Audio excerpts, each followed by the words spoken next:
the whispering symphony of dawn. I, the prelude of silence. The world held its breath in the delicate grasp of twilight, as the dim night slowly unspooled, giving way to the faintest brushstrokes of dawn. On a lonely road nestled between fields of dew-kissed wildflowers and ancient trees, a humble priest by the name of Father Elias stood as the sole witness to the quiet transformation. He was a guardian of the hour where dreams still lingered, and the day's duties had not yet arisen. Father Elias had always found solace in the solitude of early mornings. The ethereal silence felt less like emptiness and more like a canvas yet to be painted by the sounds of life. This road, just a short walk from the modest stone chapel where he served, had become his sanctuary, a place where he could listen to the world waking in whispers. He closed his eyes, letting the chilled breath of the morning breeze caress his weathered face, and felt the earth beneath his feet vibrate with the soft hum of existence.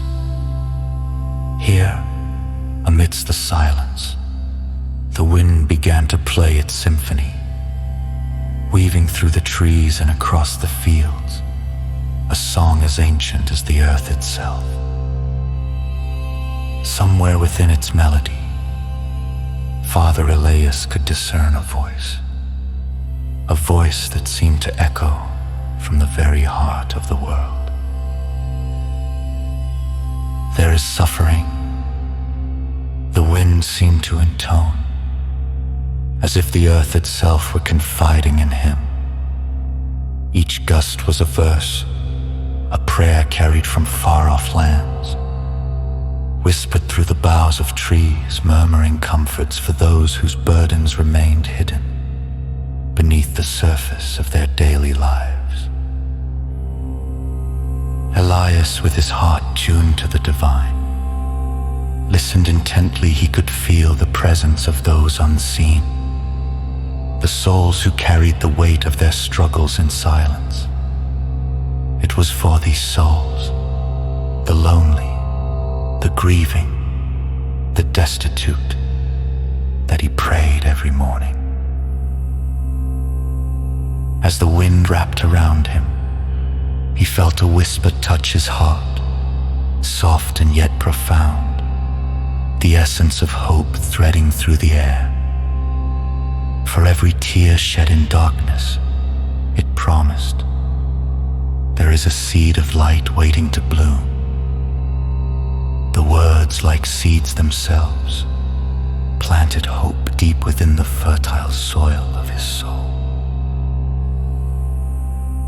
The first light of day began to spill over the horizon, painting the sky with hues of saffron and rose. With the dawn, the world seemed to exhale, breathing life into shadows and igniting colors that had lain dormant through the night. Father Elias stood transfixed, witnessing the divine in the mundane, the way the light touched the crest of each hill, the grace with which it danced on the petals of flowers newly kissed by the sun. Here was renewal, an everyday miracle that whispered of resurrection and hope, a reminder that no darkness lasted forever. With newfound clarity, the priest understood his role, not just as a servant of the church, but as a listener, a bearer of comfort for those who could not voice their needs. The wind's symphony was a reminder that connection transcended speech, that sometimes the most powerful prayers were those uttered in silence, shared with the universe itself. As daylight unfurled, Father Elias retraced his steps back to the chapel. The path was no longer a lonely road, but a corridor of light, guiding him towards his calling. Every step was a silent promise to carry the light of dawn within him, to share it with those whose mornings were bereft of color. He arrived at the chapel just as the first parishioners began to stir, their faces etched with stories they were not yet ready to tell Elias, greeted each soul with warmth, an unspoken understanding passing between them. In their shared silence, he offered them the hope that had been whispered to him at dawn. Morning after morning, he would return to the road, each day a new hymn, each breeze a messenger of comfort, a fanfared reminder that even in the silence, there was always a voice ready to console, to pray, to heal.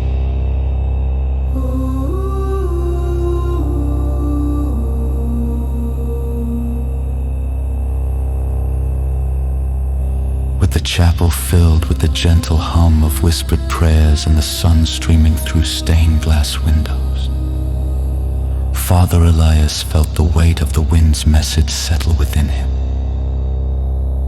As he raised his hands in blessing, he imagined the light spreading outwards, reaching those unknown to him, yet intimately connected by the threads of shared humanity.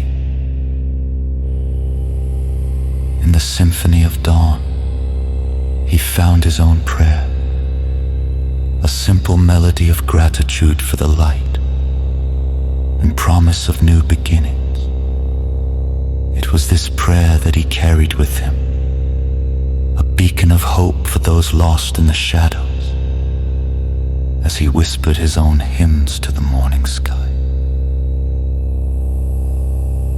And thus, the lonely road became a testament to the profound connection between the earth and its people, the divine and the mundane.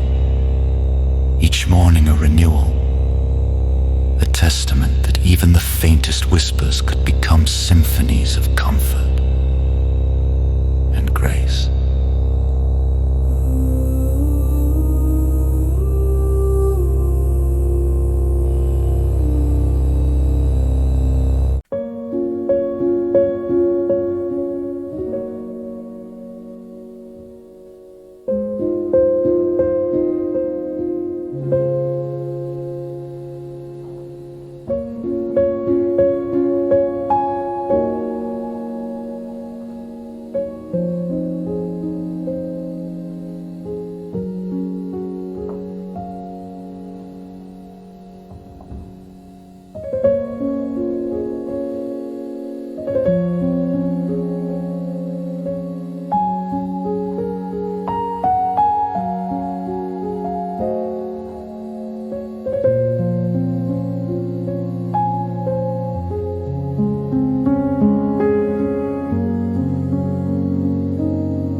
you.